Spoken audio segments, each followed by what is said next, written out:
enfermedades pueden ser congénitas, como por ejemplo una aorta bicúspide, una infección de la válvula, que es una endocarditis, una fiebre reumática, ¿no? Una enfermedad mixomatosa, puede ser un trauma, un golpe, ¿no? Se ha descrito inclusive insuficiencia aórtica aguda en pacientes que juegan fútbol y reciben un balonazo en el pecho, o sea, insuficiencia aórtica traumática. Puede ser por sífilis, ¿no?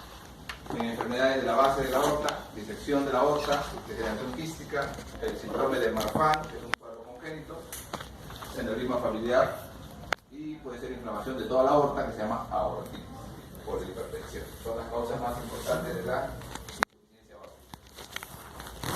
Es un cuadro más que todo para que ubiquemos cómo deberíamos ver normalmente el aparato valvular, ¿no? A ver, aquí. Ahí están las tres hojas de la válvula. Normalmente la válvula tiene tres velos, ¿no es cierto? Tiene un velo no coronariano, que esta es la letra N ahí. Ese velo no coronariano, ¿no es cierto?, es posterior, o sea, está en la parte de atrás. Y tenemos dos velos, el coronariano derecho y el izquierdo, ¿no? Izquierdo, derecho. Pero en algunos pacientes, ¿qué va a pasar? No tienen los tres velos, ¿ok? No tienen las tres, como dice acá, las tres hojas de la válvula, acá. Tienen dos nada más, un posterior y un anterior. Y a eso le llamamos bicúspide. Y una aorta bicúspide que va a tener un alto estrés, no va a ser igual que estas aortas que tienen tres. Estas soportan un alto estrés y pueden degenerar, valvulopatías. Las más frecuentes alteraciones son congénitas, reumáticas, ¿no? Y algunas otras. En la fisiopatología, ¿qué va a pasar?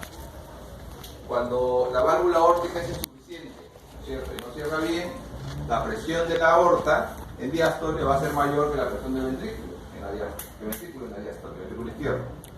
¿Y eso qué hace? ¿No? Que hay una baja presión en la diástole, hay un vaciamiento más completo hacia la aorta durante la diástole, ¿no es cierto? La aorta va a generar que la sangre regrese al ventrículo izquierdo, eso va a sobrecargar de presión y volumen el ventrículo izquierdo y va a generar que haya mecanismos de compensación, hipertrofia del ventrículo y dilatación del ventrículo, para compensar esta sobrecarga. Entonces, lo que hay es básicamente una reunificación, ¿no es cierto?, diastólica, en diástole. Eso es lo que más nos va a producir todo el problema en nuestro corazón. ¿Qué hace esta reunificación diastólica?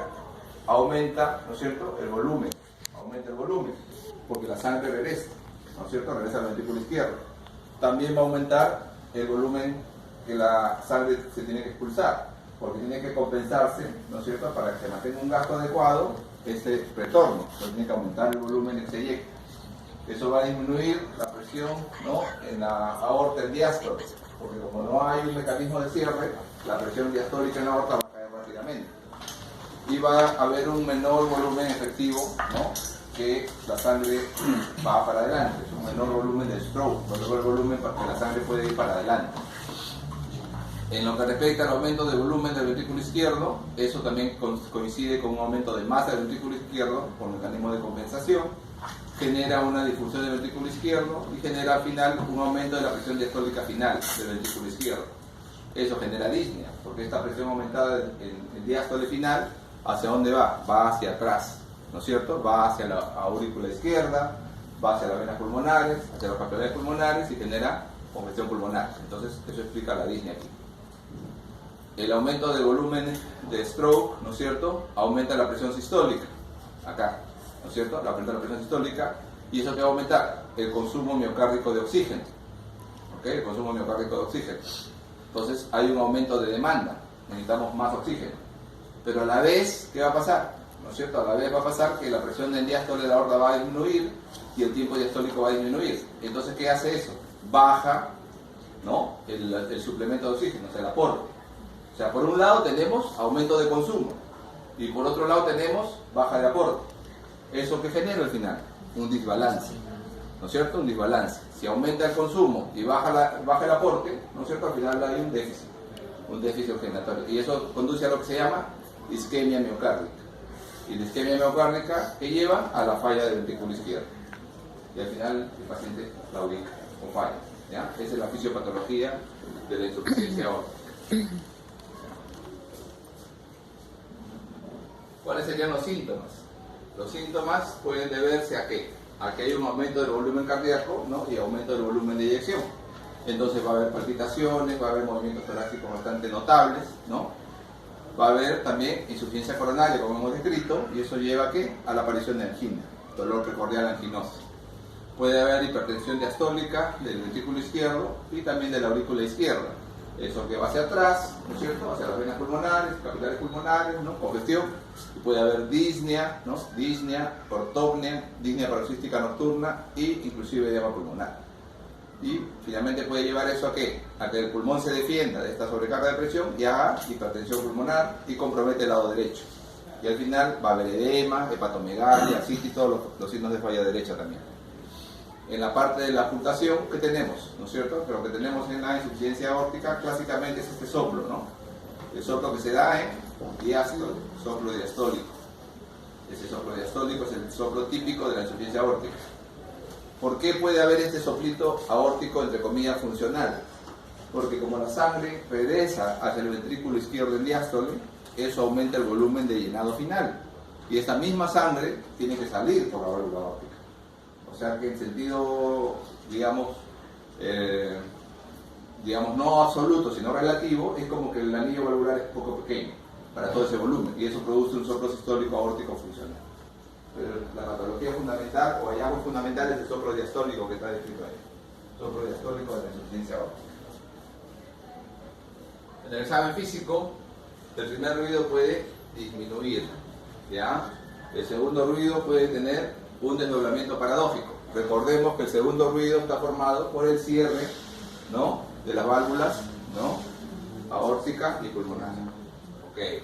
Entonces, ¿qué puede pasar? Puede pasar que como hay un volumen grande del ventrículo izquierdo, que ese volumen tiene que ser inyectado, se retrase el cierre del componente aórtico. ¿No es cierto? Normalmente, ¿qué pasa en el orden normal? Se cierra la aórtica y se cierra la pulmonar, AP. Así se cierra. Pero si hay mucho volumen, se va a retrasar el cierre, ¿no? Se va a retrasar el cierre de la aorta y eso genera que se escuche como un desdoblamiento del segundo ruido. Puede haber un soplo, ¿no? De regurgitación de alta frecuencia que se escucha mejor con el diafragma en posición sentado en expiración hacia adelante, ¿ok? Ahí se escucha mejor. Y puede haber también un soplo que se llama el soplo de Austin-Flint, que es un soplo muy especial, es también diastólico, y ese soplo de Austin-Flint se va a producir porque la columna de la sangre que regresa a través de la insuficiencia aórtica choca con el velo anterior de la mitral y genera una especie como de estenosis mitral, ¿ya? Y eso genera ese soplito que llaman de Austin-Flint. Hay un diferencial importante de presiones. Ese es el hallazgo más importante en su clínica del examen físico, porque va a originar N signos, o sea, muchísimos signos. Hay demasiados signos que tienen relación con este diferencial importante de presiones. ¿A qué se refiere diferencial importante de presiones? Se va a referir que en insuficiencia aórtica va a haber sistólicas altísimas y diastólicas muy bajas. Eso se refiere, ¿ya? Sistólicas muy altas y diastólicas muy bajas. El choque de punta va a estar hiperdinámico y puede haber un frémito en la zona supraesternal. Entonces, ¿qué no va a originar esa gran diferencia de presión entre sístole y diástole? Una serie de signos, muchísimos. No me interesa que se aprendan los nombres, ¿no? No me interesa, pero bueno, es importante dar honor a toda esa gente que nos ayudó con sus hallazgos, ¿no es cierto?, para extender la semiología cardiovascular. Lo que interesa es que haya como una especie como de alteración de saltones, pulsos saltones, ¿no? Pulsos saltones. Entonces, por ejemplo, en Muset, en la cabeza, el pulso se va a notar como un movimiento de la cabeza coincidente con el pulso, ¿ya? Ese es el signo de Muset, ¿ok? Landef, lo mismo al ver la pupila. Ven la pupila y van a ver que la pupila late, ¿ya? Ese es el signo de Landef. Signo de Müller. Abra la boca, señor, abra la boca. Baja lenguas, ven la úvula late. La úvula late, ¿ya? La úvula late, Landef. Signo de Rosenbach, el hígado late. Pones la mano sobre el hígado y el hígado es late, ¿ya? Rosenbach. Signo de Gerhardt, el vaso. Lo mismo, pero para el lado izquierdo, en el vaso.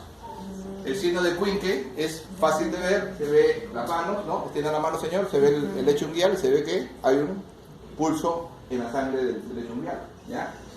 signo de Quincke. Y hay un signo de pistoletazo a nivel de la femoral, que es como una especie como si fuera auscultado el disparo de una pistola. El signo de Traube, soprasistólico, ¿no? Y diastólico en la femoral. Duro sí es igual, pero con la campana. Sí, la campana. Signo de Hill, la presión sanguínea sobre la popltea que supera mucho a la braquial. Y el pulso de Corrigan es un pulso saltón, o el martillo de agua, le dicen algunos libros de tecnología, ¿no? Pulso saltón. ¿Cómo veríamos la radiología en la insuficiencia aórtica? Comprometeríamos evidentemente la zona izquierda, ¿no es cierto? Vamos a comprometer el ventrículo izquierdo, como se ve en la placa, ¿no? La punta se desplaza hacia abajo y hacia afuera, radiología de crecimiento ventricular izquierdo. A ver, si la insuficiencia aórtica es leve, o inclusive hasta moderada, generalmente se pueden observar. Sí es importante la profilaxis de la endocarditis bacteriana, ¿ya? Que es una complicación que puede producirse en pacientes con valvulopatías, entonces hay que darle profilaxis. Y pueden hacerse revisiones periódicas en estos pacientes cada 1 o 2 años para ver si la insuficiencia ha progresado. Pero si ya es severa, la insuficiencia aórtica, hay 2 caminos, ¿no es cierto?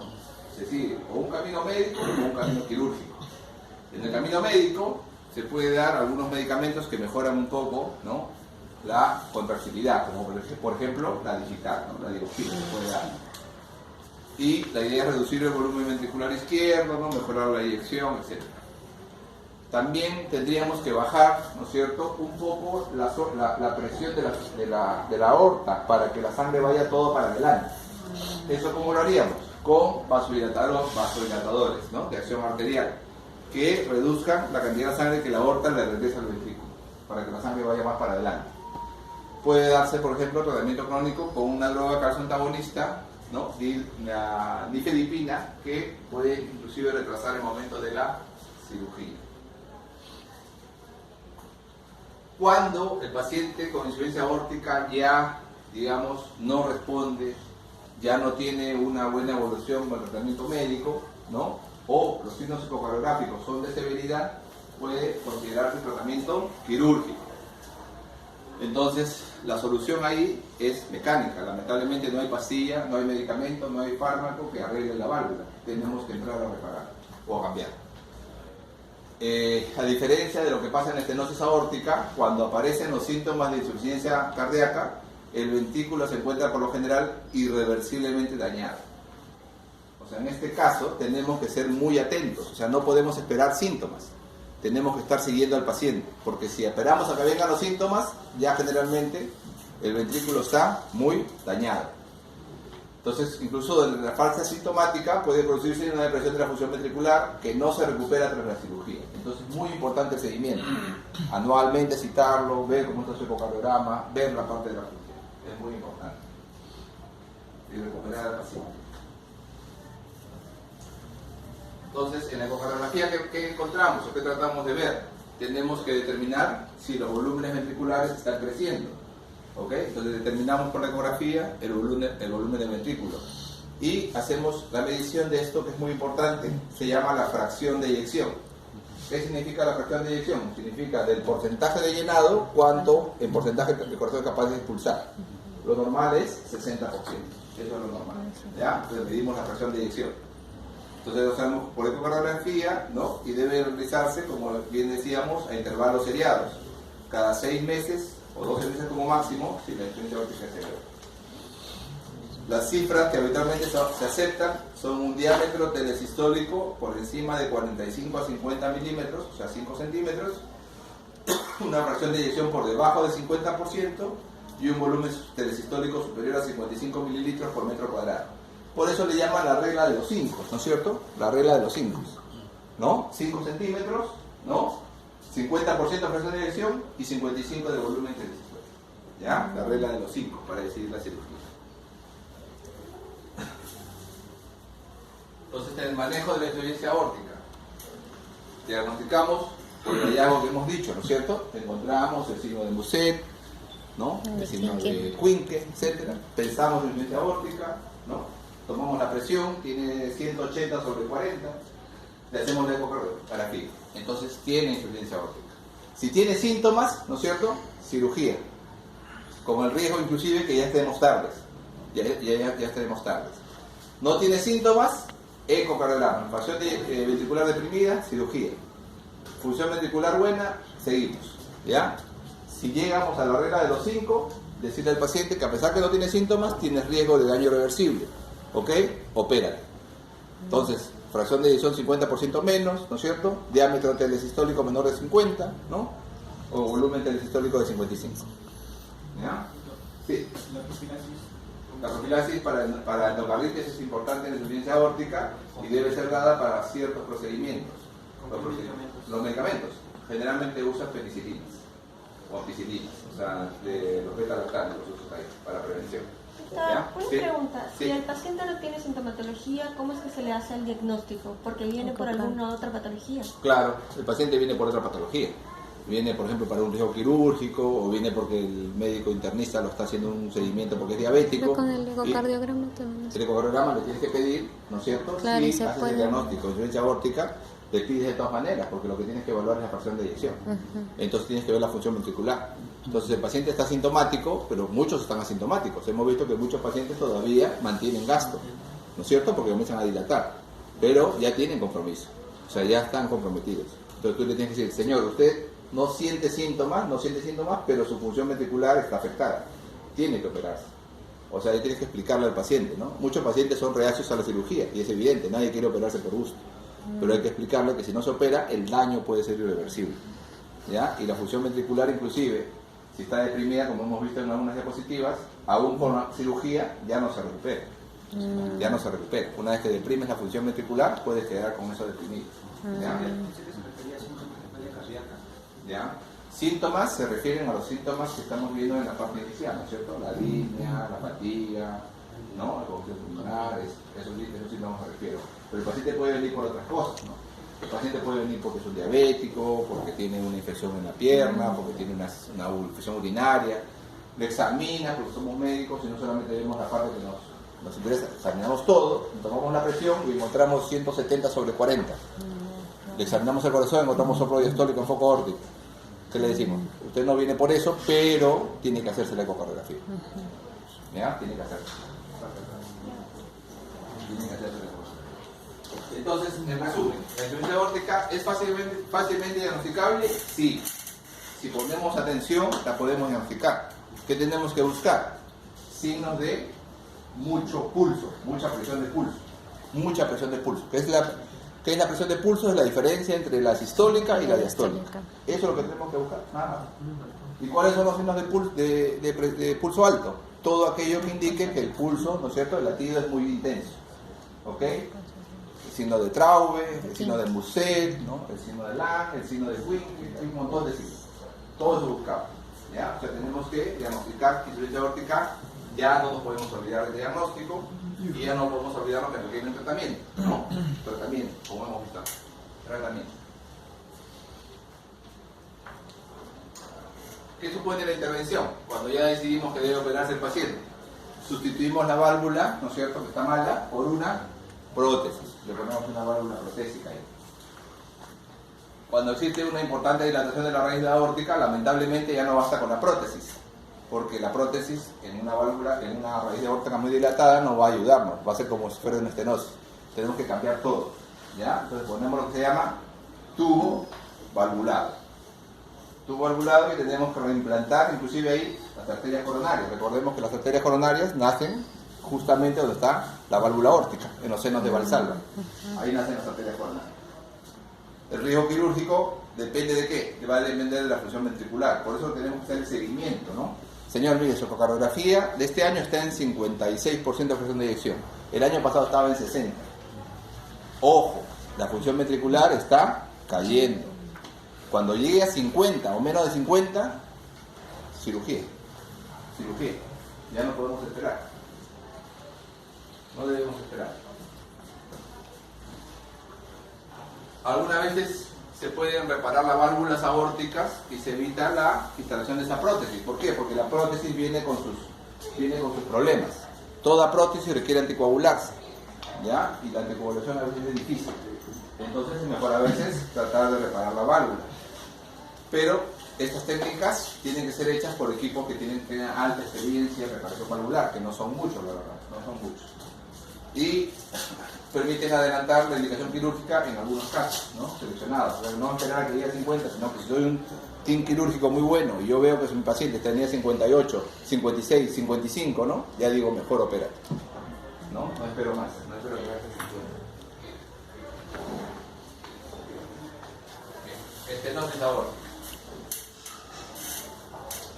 Entonces la válvula aórtica es una válvula fundamental para el correcto, ¿no?, funcionamiento hemodinámico del corazón. Está a la salida del ventrículo izquierdo en comunicación con la aorta.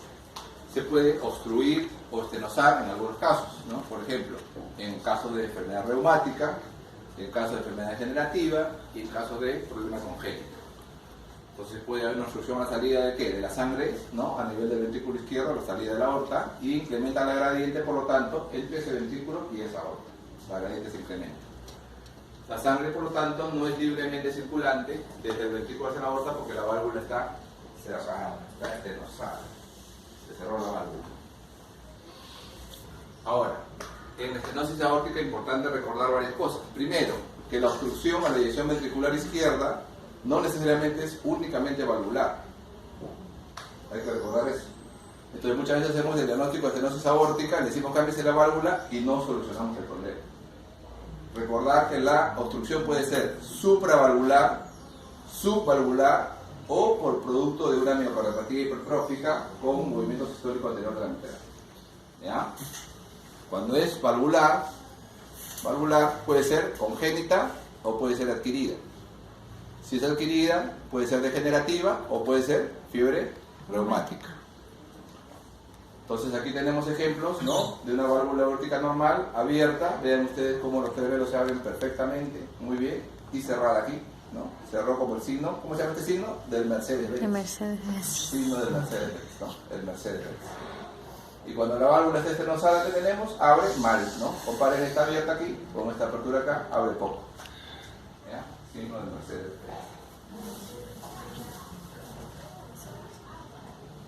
Entonces, en la fisiopatología de la estenosis aórtica, ¿qué pasa?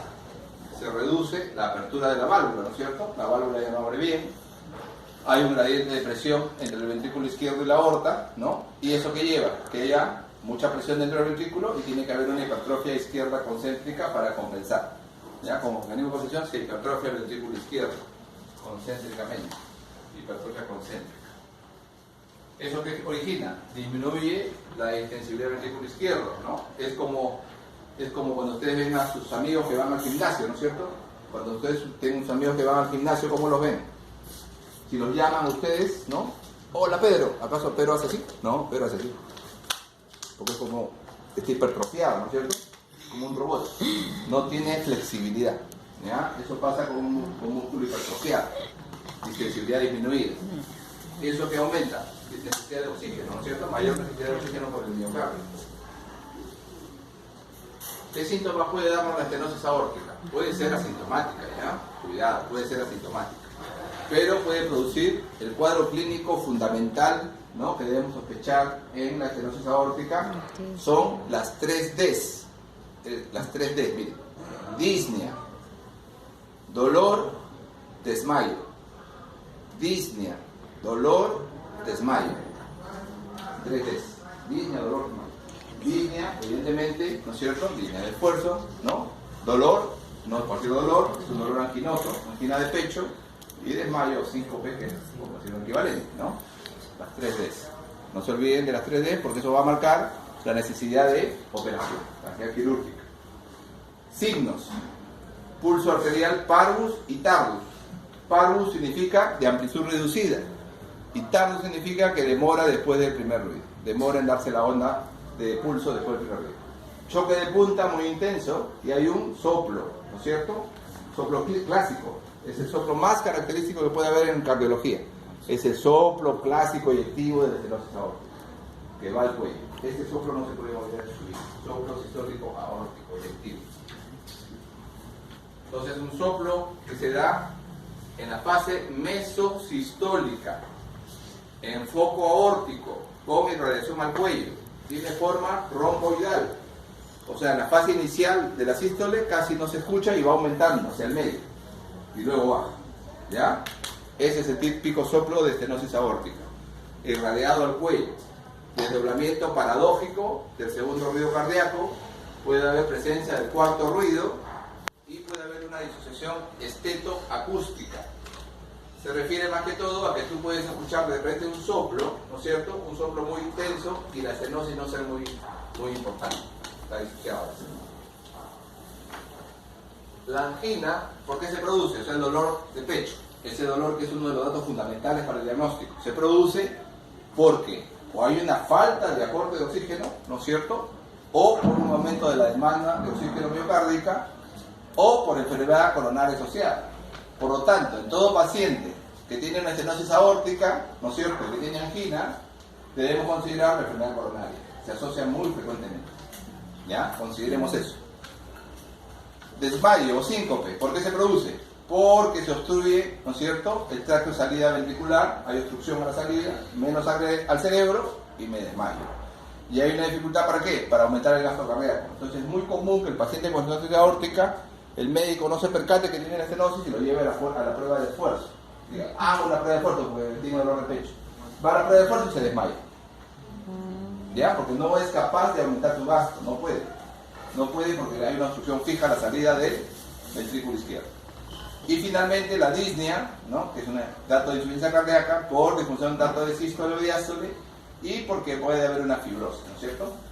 Acá tenemos en la diapositiva, al lado derecho, el típico soplo de la estenosis aórtica. Vean la forma, ¿no? Forma romboidal, mesosistólico acá, sobre todo en la fase mesosistólica, ¿no? Desdoblamiento al segundo ruido y puede haber en algunos pacientes un clic de apertura, que es muy difícil de escuchar, porque la válvula a veces está muy calcificada, muy difícil. En gente joven, como los niños, si confirmamos que hay una estenosis severa, aórtica severa, deben ser llevados a cirugía porque hay un riesgo de que se mueran. Hay un riesgo que la gente joven se muera. Entonces, si aplicamos esto en un niño o un joven, debemos decirle, vaya a la cirugía, porque hay riesgo de muerte súbita. En el resto de los pacientes, ese riesgo es más bajo, antes que aparezcan los síntomas. ¿Ya? Entonces, si el paciente está asintomático, muchas escuelas de cardiología dicen que hay que seguir al paciente nomás, porque no hay mucho riesgo. Se calcula que la supervivencia media es de 5 años cuando ya aparecen los síntomas. Por ejemplo, si aparece el dolor anginoso, ya te da una supervivencia de 5 años. Si aparece desmayo o síncope, bajas a 3. Y si aparece disnea, bajas a 2. O sea, cada aparición de los datos que hemos dicho clínico hace que el pronóstico se ponga peor. ¿Ok? Se ponga peor. Si aparece ya, ¿no es cierto? Si aparece angina, si aparece dolor de pecho anginoso, supervivencia media 5 años nomás. Ya se mueren. El 50% se muere a los 5 años. Si aparece síncope, 3 años nomás. Y si aparece insuficiencia cardíaca, o sea, disnea, 2 años nomás. ¿Ok? Entonces se nos va cortando los tiempos. Se va cortando los tiempos. Por eso, dice acá, puede esperarse hasta que el paciente presente síntomas antes de indicar la cirugía. Muchos esperan hasta que el paciente haga síntomas para indicar cambio de la válvula estenosa. ¿En qué consiste el tratamiento? Entonces debemos reemplazar quirúrgicamente la válvula por una prótesis. ¿Cuánto de riesgo tiene esto? El riesgo quirúrgico es más o menos del 5 al 10% dependiendo de la experticia quirúrgica del centro que mandemos al paciente. En nuestro hospital, este porcentaje, la última revisión, estaba en 16%. Acá, en este hospital. 16%. Pero debe ser 5 al 10%, incluso en pacientes que de manera avanzada. Porque antes decían, no, ya el viejito tiene 80 años, ¿para qué lo vas a operar? ¿No? Pero se ha demostrado que se pueden operar y que van bien. ¿Okay? Que van bien. Entonces, puede hacerse también como opción valvuloplastía aórtica percutánea con catéter balón, ¿no? Pero a diferencia de lo que sucede en la estenosis mitral, este procedimiento, sus resultados no son tan buenos. No son tan buenos, ¿ya? Entonces está inventando nuevas cosas, ¿no? Nuevas cosas para ayudar a sus pacientes que son de alto riesgo quirúrgico. Entonces, esas cosas, ¿no es cierto?, se están desarrollando, como dice acá en la parte inferior de la diapositiva, ¿no?, recientemente procedimientos para implantar prótesis valvulares aórticas a través de catéter. O sea, ya se está haciendo esa técnica en nuestro país. Esa técnica se llama TAVI, el TAVI, ¿ya? Se implantan válvulas aórticas a través de catéter, con menor riesgo quirúrgico, ¿no?, sobre todo en los pacientes ancianos. Entonces, más que todo, lo que evitamos con este procedimiento del TAVI es evitar el trauma, ¿no es cierto?, el trauma quirúrgico que muchos pacientes ya de edad avanzada no pueden soportar. Y bueno, y muchos de estos pacientes, ¿no?, ancianos, tienen esta estenosis aórtica senil, ¿no? Entonces muchos de esos pacientes ya no van a cirugía. Dicen, no, tiene mucho riesgo quirúrgico. Entonces hay alternativa ya. No es que tengamos que dejarlos que hagan su historia natural, sino que podemos decirle que vaya a un TAVI, a un procedimiento. ¿Alguna pregunta sobre estenosis aórtica? ¿El TAVI se hace también aquí en ese hospital? No, el TAVI se ha hecho solamente hasta el momento en el INCOR, que es del Seguro Social, que está a la espalda del Regalial. Es el único sitio que ha hecho TAVI en el Perú. Y creo que hubo una clínica particular que hizo también un TAVI, pero no en hospitales del ministerio, no tenemos TAVI. Primero que es un procedimiento sumamente caro, cada TAVI vale $75.000, cada TAVI, fuera de todo el experimento, ¿no? Muy carísimo, entonces difícil, pero vamos a ver si en un futuro se puede hacer. Estenosis mitral entonces. ¿Cuál es la definición de estenosis mitral? La válvula mitral es una válvula aurículo-ventricular, ¿no es cierto? Separa una aurícula de un ventrículo. Y entonces en esta válvula lo que va a haber es un cierre, la válvula no va a abrir. Y es la obstrucción, por lo tanto, del flujo de entrada, ¿no es cierto?, hacia el ventrículo izquierdo, en nivel de la válvula mitral, por una anormalidad estructural de ese aparato. Y esto impide la apertura apropiada durante la diástole. Acá lo tenemos, miren. La válvula mitral está acá, abierta. Ah, no, esta es la aorta. Me he confundido de positivo. Esta es la válvula mitral aquí. Esta es la válvula mitral normal y esta es la válvula estenosada, cerrada. ¿A qué se parece la válvula que está arriba a la derecha? Esta de acá. Boca de pez. ¿Qué parece? Una boca de pez. Como una boca de pez, exactamente. Parece la boca de un pescadito. El signo de la boca del pescadito, digamos.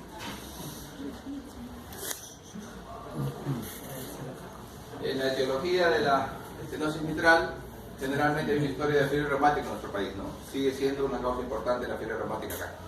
Congénitas es más raro, puede ser por endocarditis y generalmente las mujeres nos ganan 2-1 en relación a los hombres.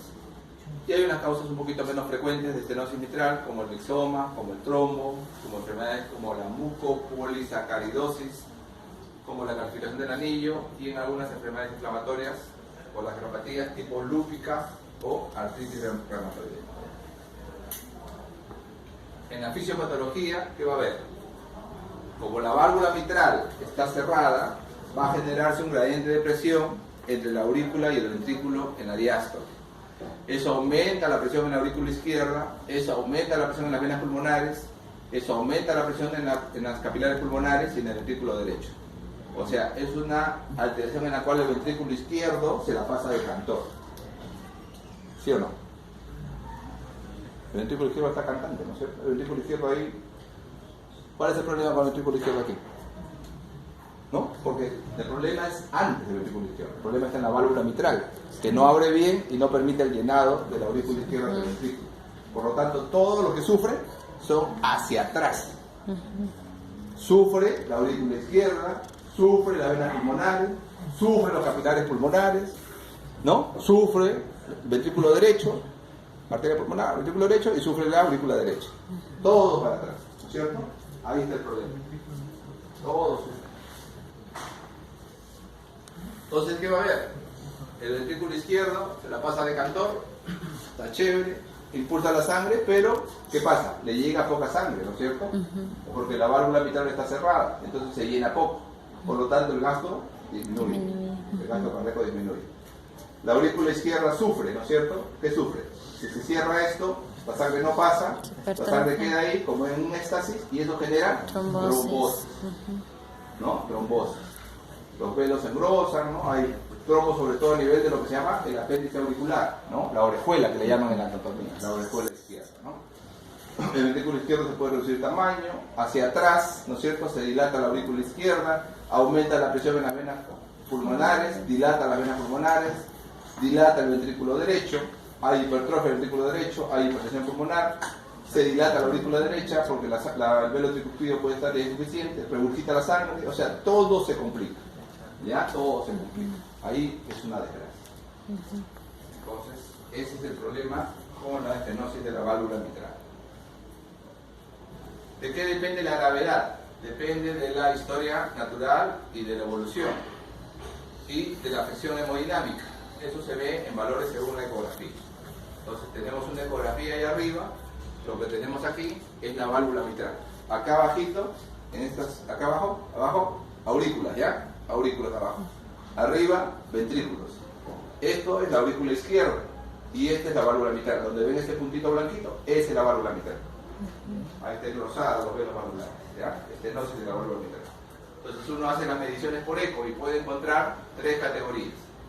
Una estenosis mitral leve, una estenosis moderada o una estenosis severa. Leve es cuando el área calculada es mayor de 1.5 centímetros cuadrados. Cuando el gradiente entre el ventrículo y la aurícula, entre la aurícula que está abajo y el ventrículo que está arriba, es menos de 5 milímetros de mercurio. Y cuando calculamos la presión sistólica de arteria pulmonar en menos de 30. Eso es leve. Moderada es cuando el área es entre 1 a 1.5, la gradiente va de 5 a 10 y la presión pulmonar va de 30 a 50.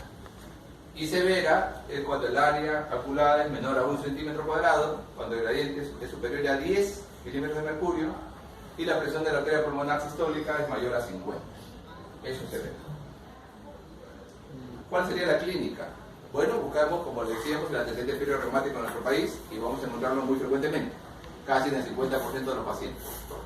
Puede haber fatiga, puede haber astenia, puede haber palpitaciones, hemoptisis y puede haber disfonía inclusive, por compresión del nervio laringio recurrente.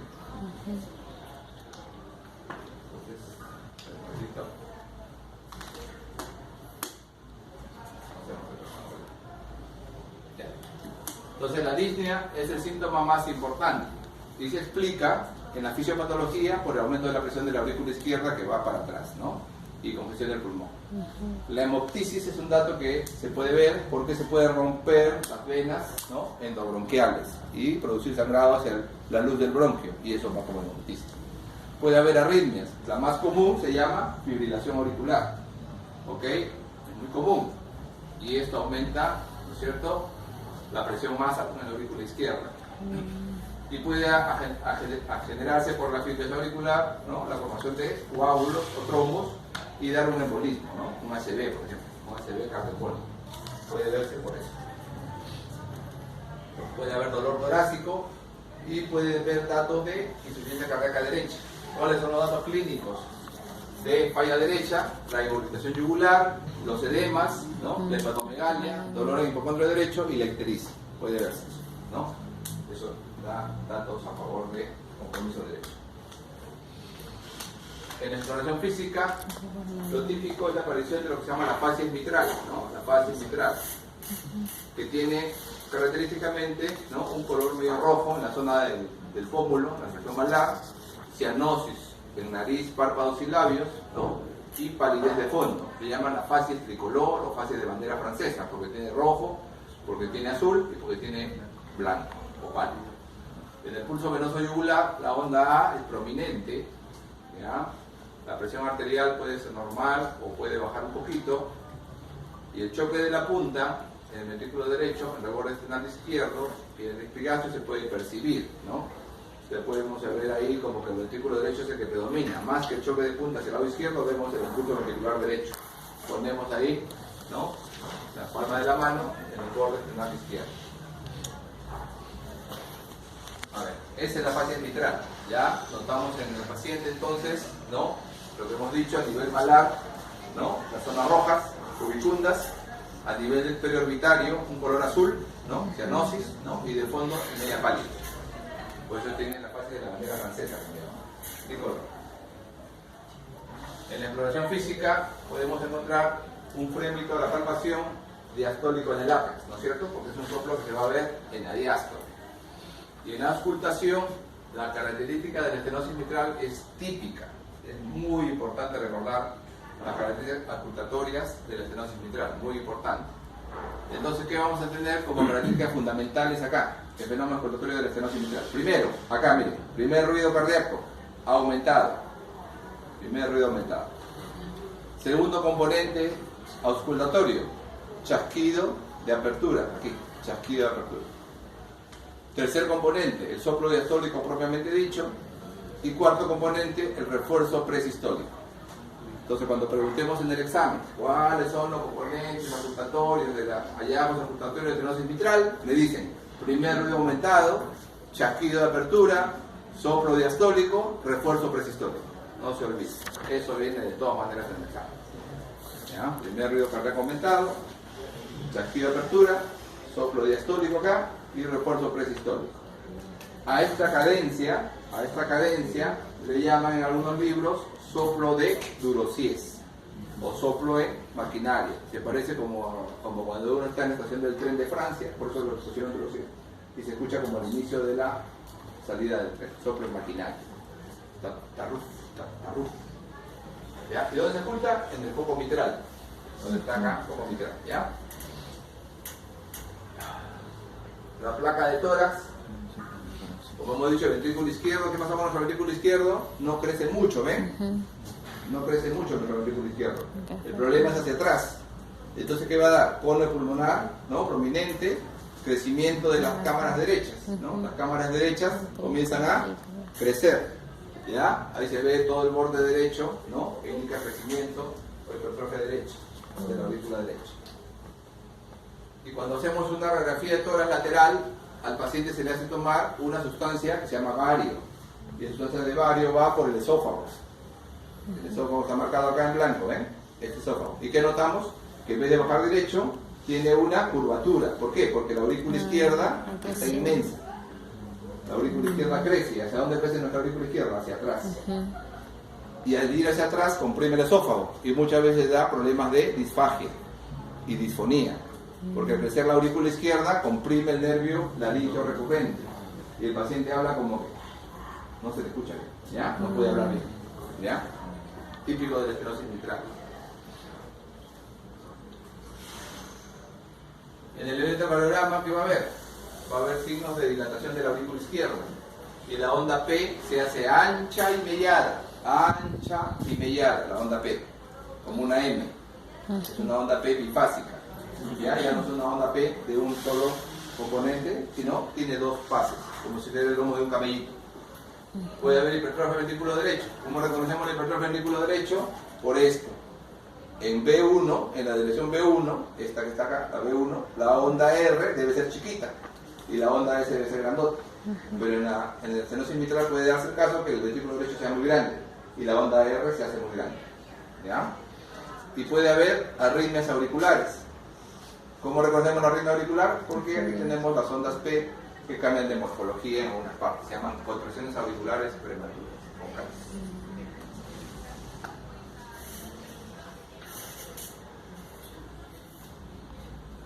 En la ecocardiografía, que es el examen más importante que tenemos para el diagnóstico de la estenosis mitral, un examen muy importante que hay que hacerle a todo lo que encontremos hay algo compatible con esto. Lo que vemos es que la válvula mitral que está aquí se engrosa, ¿ya? Se engrosa de tal manera que uno puede sospechar que la válvula inclusive tiene como un refuerzo, una especie como de bolita aquí en la puntita, ¿ya? Y eso le llaman signo del palo de stick, signo del palo de stick, ¿no? O el que se juega hockey, ¿no? Signo del palo de stick. La aurícula izquierda es muy grande, dentro de la aurícula izquierda puede haber trombos o coágulos, ¿ya? En algunos pacientes se puede notar eso. Y acá tenemos el eje que se llama el eje corto, ¿no? Que es cortar esta válvula, pero así, en este sentido así, lo cortamos, y al cortarlo así tenemos la boca del pescado. ¿Recuerdan la primera diapositiva que les mostré? Vean cómo se puede ver por la ecografía algo muy similar. Y se puede hacer lo que se llama la planimetría, se ponen puntitos en todo el borde, de la válvula, y la máquina automáticamente calcula el área de eso. Ahí nos ha salido 0.9 centímetros cuadrados. Según nuestra clasificación, ¿qué sería? Severo. Severa, ¿no? Menos de 1 centímetro cuadrado, severo. Este es una estenosis mitral severa. Según nuestra clasificación. Los síntomas pueden haber disnea, puede haber palpitaciones, edema, ortopnia, hemoptisis, disnea paroxística nocturna. Los signos, ¿no? La fase mitral que ya hemos hablado, ingurgitación yugular, hepatomegalia, edemas periféricos, el soplo que hemos hablado, ¿no? La arritmia, que es la fibrilación, crepitantes o así, ¿no? Así. Entonces tiene mucho de derecho, ¿se dan cuenta que tiene mucho más de derecho, ¿no? Mucho falla derecha, ¿no? Edema, crepitantes, todo eso. Todo eso falla derecha. Insuficiencia mitral. La insuficiencia mitral es cuando hay una falla en esa válvula, ¿no? Auriculoventricular, y la sangre en la sístole regresa de aquí, desde el ventrículo izquierdo hacia acá, que es la aurícula izquierda. O sea, hay un reflujo de la sangre, ¿no? Durante la sístole del ventrículo hacia la aurícula izquierda, ¿no? La etiología, bueno, primero recordemos que anatómicamente el aparato valvular mitral tiene varias partes, ¿no? Tiene el anillo mitral, tiene los velos valvulares, las cuerdas, ¿no? Y los músculos papilares. Pregunta de examen también, ¿ya? ¿Cuáles son los componentes del aparato valvular mitral? El anillo, los velos valvulares, las cuerdas y los músculos papilares, ¿ya? Componentes articulares. ¿Qué tal? Buenos días. ¿Tienes clase con el doctor Paredes? Ya, entonces, ¿cuántos son los 21 más? Entonces, el anillo mitral es el problema aquí, ¿ya?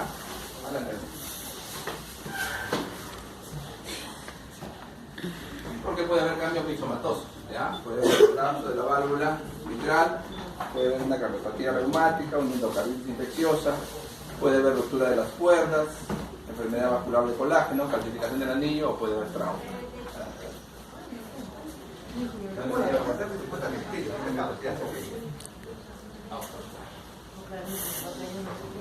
Y en los casos funcionales puede ser por isquemia o infarto, puede ser por microcardiopatía hipertrófica, por dilatación y dilatación de la aurícula izquierda.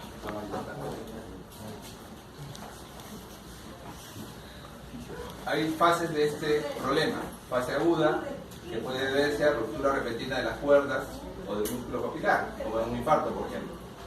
¿Y eso qué da? Sobrecarga de volumen. Eso puede afectar el ventrículo izquierdo, ¿no? Porque cada contracción debe enviar sangre hacia la aorta y también hacia la aurícula izquierda. Por lo tanto, la presión expulsada a la aorta va bajando, ¿no? Y en la aurícula izquierda, el volumen que regurgita causa ¿qué? Sobrecarga de presión y sobrecarga de volumen. Este aumento de presión inhibe el drenaje de la sangre de los pulmones a nivel de venas pulmonares y causa congestión del pulmón. Puede haber una fase crónica en compensación, en cuyo caso se ha desarrollado ya meses o años de la falla de la válvula mitral, y la fase aguda que se manejó con terapia médica y se pudo compensar. En esta fase crónica pesada del ventrículo izquierdo, ¿qué va a pasar? Va a haber hipertrofia excéntrica para que se adapte a la sobrecarga del volumen. Este aumento de volumen diastólico más hipertrofia, ¿qué causa? Aumenta el volumen de eyección y con eso se compensa, ¿no es cierto? Se alcanza el valor normal de eyección. Y en la aurícula izquierda, ¿qué va a pasar? Se va a dilatar y eso baja la presión. Y mejora el drenaje a nivel de las venas pulmonares y mejora los signos de congestión pulmonar. Pero puede haber descompensación. Cuando ya el ventrículo izquierdo disfunciona, ¿no? Sobrecarga de calcio en los miocitos cardíacos y ya no se contrae adecuadamente para compensar esta sobrecarga de volumen. Disminuye el volumen de eyección hacia la aorta y vienen ya los signos de falla cardíaca. Se dilata el ventrículo izquierdo, se dilata el anillo de la válvula mitral y eso empeora la regurgitación. Y eso aumenta el estrés sobre la pared muscular del ventrículo. El pulso arterial es de descenso y descenso rápidos porque la eyección ventricular es breve y eso genera lo que se llama el pulso Zeller y paro. En la palpación, inspección del tórax, el latido, el ápex es amplio y se desplaza por fuera de la línea medio clavicular. Puede haber un pseudo Dressler con el corazón desplazado hacia adelante porque regurgita la sangre hacia la aurícula izquierda y aparece una pulsación en el borde parietal izquierdo. Hay un soplo sistólico a nivel del ápex. Entonces aquí la ocultación es importante, ¿ya? El primer ruido puede ser normal en las formas leves, pero está disminuido en las formas graves. El segundo ruido tiene un desdoblamiento amplio porque se adelanta el componente aórtico, debido a que hay un acortamiento de la sístole ventricular. El tercer ruido puede aparecer porque es el llenado, como les expliqué, del ventrículo de forma abrupta. Y hay un soplo típico, El soplo que se llama holo sistólico de tono alto, de timbre soplante, en el foco mitral y con irradiación galáctica. Cuadro clínico, en la insuficiencia mitral aguda y crónica descompensada puede haber disnea progresiva, ortopnia severa, fatiga, edema pulmonar, y en casos en los cuales sea muy agudo, como por ejemplo un infarto que rompe el músculo papilar o las cuerdas, puede haber un colapso con shock y puede haber fibrilación auricular. En la compensada a veces pueden estar asintomáticos sin datos de falla cardíaca.